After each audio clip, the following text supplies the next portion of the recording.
BRICS के बारे में तो आप सभी लोग जानते ही होंगे। जो लोग नहीं जानते उनको मैं बता देता हूँ कि ये एक ऑर्गेनाइजेशन है 5 अंडरडॉग देशों की। ब्राजील, इंडिया, रशिया, चाइना और साउथ अफ्रीका। इन सभी कंट्रीज में से बाकी सारी कंट्रीज तो डेवलपिंग है, लेकिन सबसे ज्यादा जो पावरफुल है वो है सिर्फ रशिया और चाइना। इन्हीं 5 कंट्रीज में दुनिया के करीब 40% लोग रहते हैं, मतलब कि अराउंड 3 अरब लोग। तो ये भी माना जाता है कि 2050 तक ये 5 देश ऐसे होंगे जो पूरी दुनिया की इकोनॉमी को डोमिनेट करेंगे।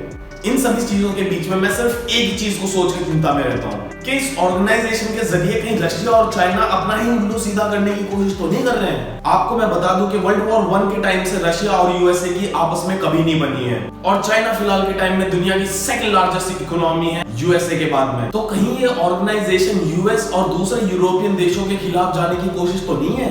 और अगर ऐसी कोई कोशिश है भी तो हम इंडियंस को इससे क्या फायदा और क्या नुकसान हो सकता है? रशिया और चाइना के बीच में इंडिया को बहुत सावधान रहना होगा। और तो और कई सारे दूसरे देश भी अपने आप को ब्रिक्स में इंक्लूड कराना चाहते हैं। क्या रीजन है कि दूसरे देश भी ब्रिक्स की तरफ अट्रैक्ट हो रहे हैं आज के टाइम पे? एक्चुअल में सब कुछ नॉर्मल चल रहा था, लेकिन कुछ टाइम पहले रशिया और चाइना ने कुछ और देशों को इस ब्रिक्स ऑर्गेनाइजेशन में इंक्लूड करने की बात रखी, और इनमें से काफी सारे देश आते हैं जैसे कि UAE, Saudi Arabia, Iraq, Afghanistan, Indonesia और भी बहुत सारे।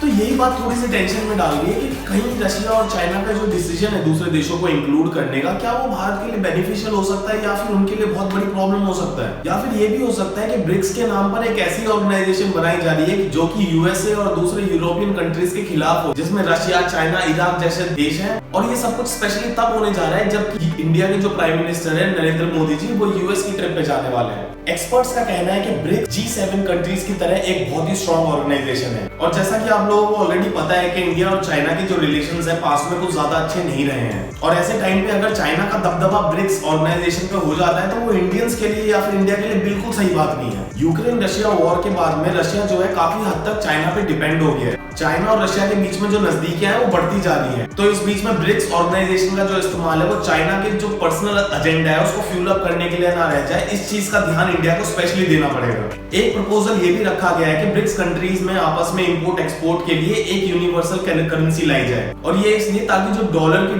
डोमिनेशन है पूरी ओवरऑल मार्केट में वो खत्म हो जाए। और ध्यान रखना दोस्तों, जो चाइना है ना वो बहुत ही समझदार चल रहा है, और वो उसकी पूरी कोशिश है कि युआन जो कि चाइना की करेंसी है उसको वो ब्रिक्स की करेंसी बनाए। इन सब बातों की वजह से आने वाले टाइम में ब्रिक्स ऑर्गेनाइजेशन में क्या होने वाला है, इन सब चीजों पे सिर्फ इंडिया की नहीं बल्कि पूरी दुनिया की नजर रहने वाली है, स्पेशली यूएस की। Till then, you guys take care of yourself. Stay tuned. Please subscribe my channel, and I'll definitely see you next week with a better video. Cheers.